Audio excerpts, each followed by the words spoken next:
Welcome back ناظرین. اچھا doctor صاحب نے یہ کہا کہ یہاں پہ خاص طور پہ فوجی جرنیلوں نے کشمیر کا ایشو، سیاستدانوں بھی فوجی جرنیلوں نے بھی اس کو اپنا مس یوز کیا بیسکلی. آپ کیا سمجھتے ہیں کہ ضیاء صاحب، میں آپ سے اسپیشلی کیونکہ آپ کا فوج سے تعلق ہے، جنرل ضیاء الحق صاحب مرحوم نے اور مشرف صاحب نے اس ایشو کے اوپر سیاست کی؟ جی، میں پھر آپ کے سوال کے جواب دینے سے پہلے جو محترمہ نے کہا تھا، میں احترام کے ساتھ ان کی اس بات سے اتفاق نہیں کرتا کہ کشمیریوں کو اور ان کی جو موومنٹ ہے ان کو پاکستان کی ضرورت نہیں ہے. میں آپ سے عرض کروں کہ ہمیں دیکھنا یہ چاہیے کہ 1999 کے بعد، اب تقریباً 10 سال کے بعد پھر ایک جو کشمیر کی جو آزادی کی لہر ہے، اور یہ احتجاج پرامن نہیں ہے. ہر روز 18 سے لے کے 20 تک کشمیری نوجوان جو ہیں وہ مر رہے ہیں، ان اپنے سینوں پر گولیاں کھا رہے ہیں. اور دیکھنا ہمیں یہ چاہیے کہ یہ کیوں پھر اٹھے ہیں. دیکھیں، کشمیر کی آبادی اس وقت جو مسلمانوں کی تقریباً 1 کروڑ ہے، اور آپ کے علم میں ہے کہ اس وقت 7 لاکھ سے زیادہ انڈین فوج کشمیر کے اندر موجود ہے. اور آپ یہ دیکھیے کہ یہ جو دنیا کی سب سے بڑی نام نہاد جمہوریت جو ہے، جو ہیومن رائٹس کی بڑی علمبردار ہے، اس نے یہ دیکھیے کہ اپنی فوج کو کیا حقوق دیے ہوئے ہیں. ان کے پاس وہ حقوق ہیں جو پاکستان میں ابھی کبھی مارشل لاء میں فوج کے پاس نہیں رہے.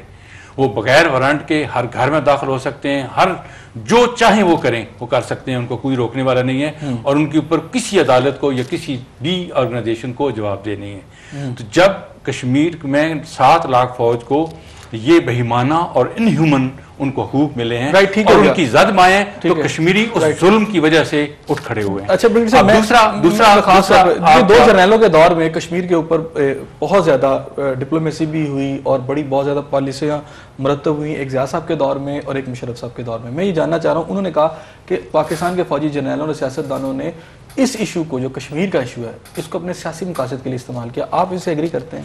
دیکھیے جی، انہوں نے میں یہ اگر سیاسی مقاصد کے لیے استعمال بھی کیا، اور اگر وہ کسی مقصد کے تحت دیانتداری سے اس مسئلے کو حل کرنا بھی چاہتے تھے، تو جو دنیا کی جو حالات تھے اس کے مطابق وہ اپنا مقصد حاصل نہیں کر سکے. اب ضیاء الحق کا بھی تقریباً 11 سال کا دور رہا اس مسئلے میں بھی، حالانکہ اس وقت حالات ایسے تھے کہ دنیا کی امریکہ بھی آپ کے فیور میں تھا، اس وقت آپ نیوکلیر طاقت بھی بن گئے، لیکن اس دور میں بھی کشمیر کے مسئلے پر کوئی پیش رفت نہیں ہوئی. کشمیری شاید اس انتظار میں تھے کہ اس کے بعد کچھ ان کے لیے پیش رفت ہوگی، لیکن نہیں ہو گئی. اور ضیاء الحق صاحب جب اس پردے یہاں سے گئے اٹھے، اس کے بعد پھر جو حکومتیں ہیں وہ اپنی ہی اسٹیبلٹی اور اپنی سیاسی حکومت ہے اس کے چکر میں پڑ گئیں.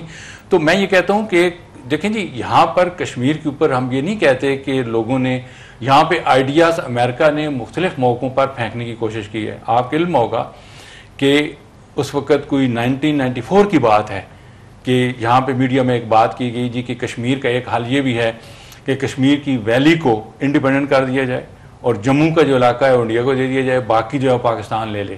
اس میں تھوڑی سی وہ ایڈجسٹمنٹ کرنے کے بعد، تو یہ نہیں ہے کہ یہ آئیڈیا جو پرویز مشرف صاحب تھے وہ بھی تقریباً اسی فارمولے پر جو بیک ڈور پالیسی محترمہ اس کے اوپر شاید مجھ سے بہتر اظہار خیال کر سکیں گی، کیونکہ وہ ان کا بھی یہی فارمولہ تھا، یہ جو بیک ڈور ڈپلومیسی چل رہی تھی. دیکھیں جی، ہم لوگ جو وہی پھر بات آ جاتی ہے کہ جو ہندوستان ہے انہوں نے دنیا میں ایک اپنی جمہوریت کا ڈھونگ رچایا ہوا ہے. ان کی جو قومی مفاد کی پالیسی ہے اسے 1 انچ آگے پیچھے نہیں ہوتے. ہمارے جو قومی سیاستدان ہیں وہ اپنے ذاتی مفاد کے لیے، اپنے مفاد کی خاطر قومی مفاد کو ہمیشہ قربان کرتے رہے ہیں.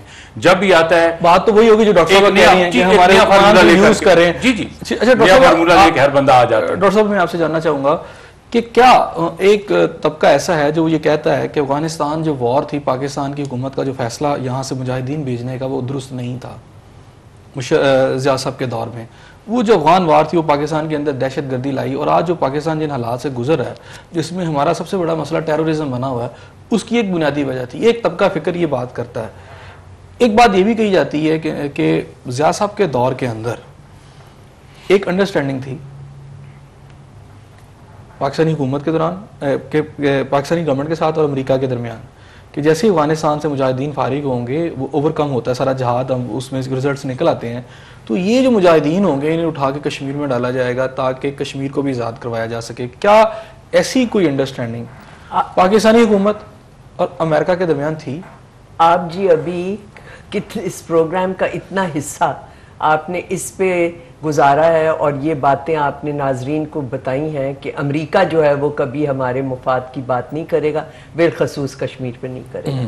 آپ یہ کیسے کہہ رہے ہیں کہ امریکہ کے ساتھ ضیاء الحق صاحب کا یہ انڈرسٹینڈنگ تھی؟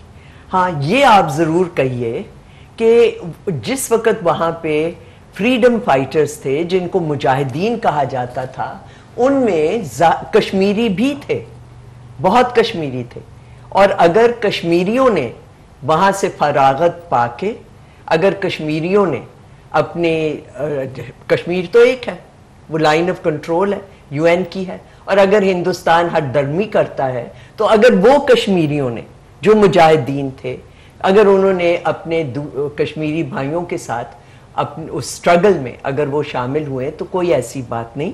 لیکن میں آپ کو یہ بتانا چاہتی ہوں اور یہاں کہنا چاہیے جو حقیقت ہوئی ہے کہ گیسٹ ملیٹنٹس ان کو کہا جاتا تھا، بلکہ یہ کشمیریوں سے اصطلاح آئی ہے کہ چونکہ افغانستان میں صرف کشمیری نہیں ساری دنیا سے وہاں پہ فریڈم فائٹرز آئے، اور یہ جو روس کا جانا تھا، یہ برلن بال کا گرنا تھا، یہ اس کی کوشش ہے جو افغانستان میں ہوا.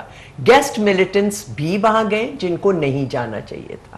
وہ ان کی اپنی سٹرگل ہے اور اس کو وہ فتح جو ہے وہ ان کی اپنی سٹرگل سے ہی ہوگی. اور میں جو گیسٹ ملیٹنٹ اگر آپ اجازت جا گیا کہ وہ خود نہیں جی وہ خود گئے ہیں. دیکھیں جی گیسٹ ملیٹنٹ کو کسی نے دعوت نہیں دینی، وہ خود ہی گئے ہیں. میں آپ کو، اور وہ اب نہیں ہے.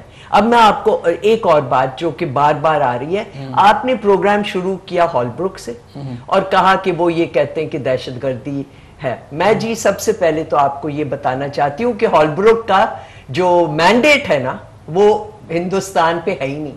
پاکستان چاہتا تھا اور ہم نے یہ بات کی کہ یہ افغانستان پاکستان انڈیا ہو، لیکن امریکنوں نے ہال بروک کو اس میں نہیں ڈالا، اس لیے ہال بروک صاحب کو رہنے ایک طرف رکھے اور نہ ہی کوئی اہمیت ہمیں دینی چاہیے. اگر ہم اس کا تجزیہ ضرور کریں، پاکستان کے اندر سٹیٹمنٹیں دیتے پھر رہے ہیں، ٹھیک ہے ہم اس میں تجزیہ کریں اور ان سے پوچھیں. دیکھیں جی اگر ہم نے ناک کی لکیر کہ جی ہال بروک بول رہا ہے ہم کوئی جواب نہیں دے سکتے، پھر تو بڑے افسوس کی بات ہے. ہمیں سر اٹھا کے آنکھوں میں آنکھیں ڈال کے پوچھنا چاہیے کہ آپ یہ کیا کہہ رہے ہیں. اور بمبئی کو اگر آپ نے ان بر صغیر کو کی پیس کو داؤ پہ لگانا ہے بمبئی کی وجہ سے، پھر ہم سمجھوتا ایکسپریس کا بھی پوچھتے ہیں. ہم بلوچستان کے صوبے میں جو اس وقت ہو رہا ہے اور جو کروا رہے